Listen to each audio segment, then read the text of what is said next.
Hi, welcome back to my channel Physics from 5 KSSM. Continue chapter 2 Pressure on topic 2.4 Pascal's Principle part 2. In this video I will discuss on the learning standard, communicate about applications of Pascal principle.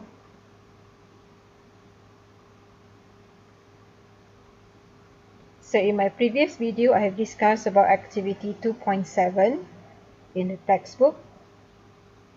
From that activity, we can show that a force acting on a small piston can produce a larger force on a large piston. So this shows that hydraulic system not only transmit pressure, but also multiplies force.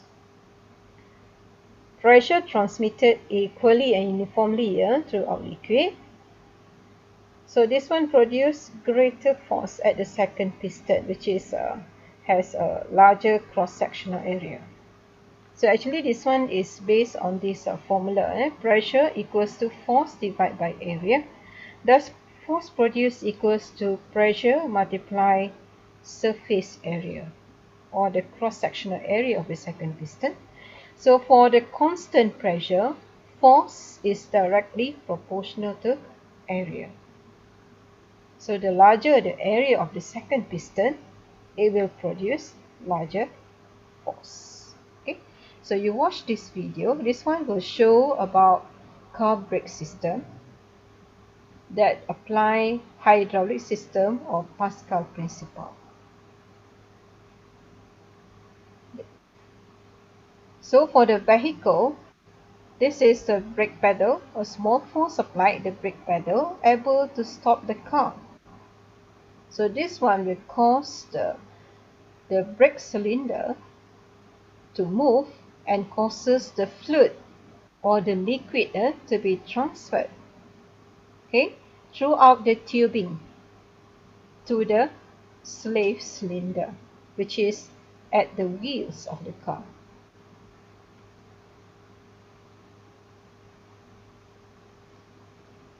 So we use, for example, for this car, use more than one wheels brake. So the pressure that transmitted uniformly will be divided equally to these 4 pistons.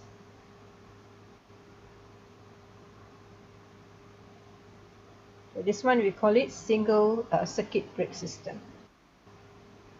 To increase the safety, so they separate it to 2 circuits. So for the rear and front wheels, it will act separately.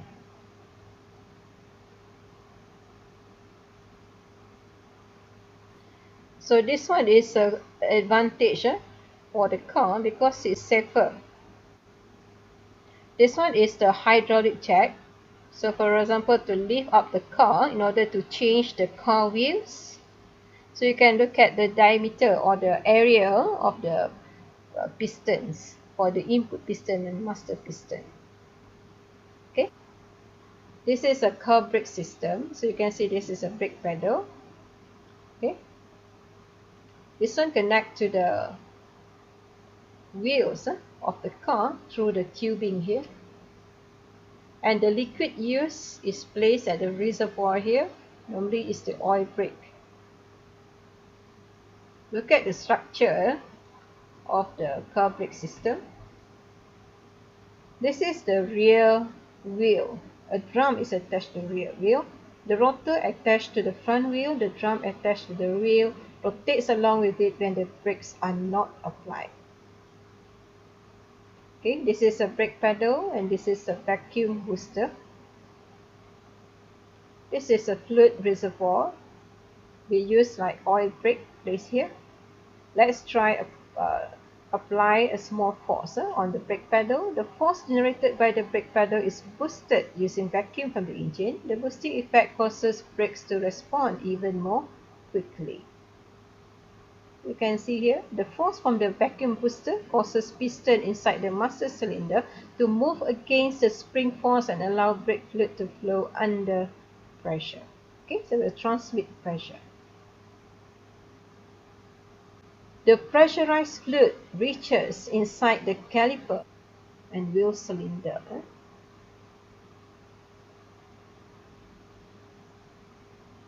Look at this one. This is the caliper. When the fluid enters here, means the oil brake, it will push the piston to be close to the brake pads. The brake pads, when come in contact with the rotor, friction is generated. The pressurized liquid from the liquid line reaches the wheel cylinder located inside the brake drum.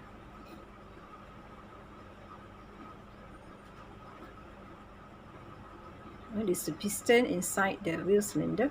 The pressurized fluid causes the piston inside the wheel cylinder to move outwards. The outward movement of the piston causes the brake shoes to move towards the rotating drums. You can see it's approaching.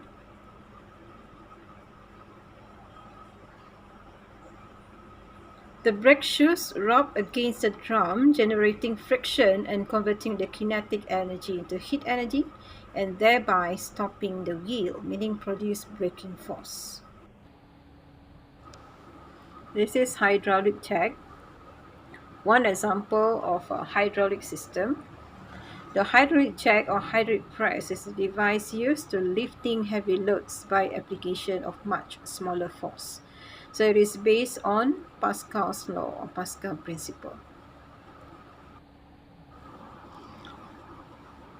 So by using Pascal law, we are going to explain about hydraulic jack working principle. Okay, we look at the structure of the hydraulic jack, the component inside. So there is a main tube, so you can see handle, a pump, a ram piston, okay, a release valve. Below we have second tube, valve 1 and valve 2. How it works. Okay, if the handle is pulled up, the fluid in the second tube will be pulled, valve 1 open, valve 2 closed. Valve 1 is at the bottom. You can see the liquid.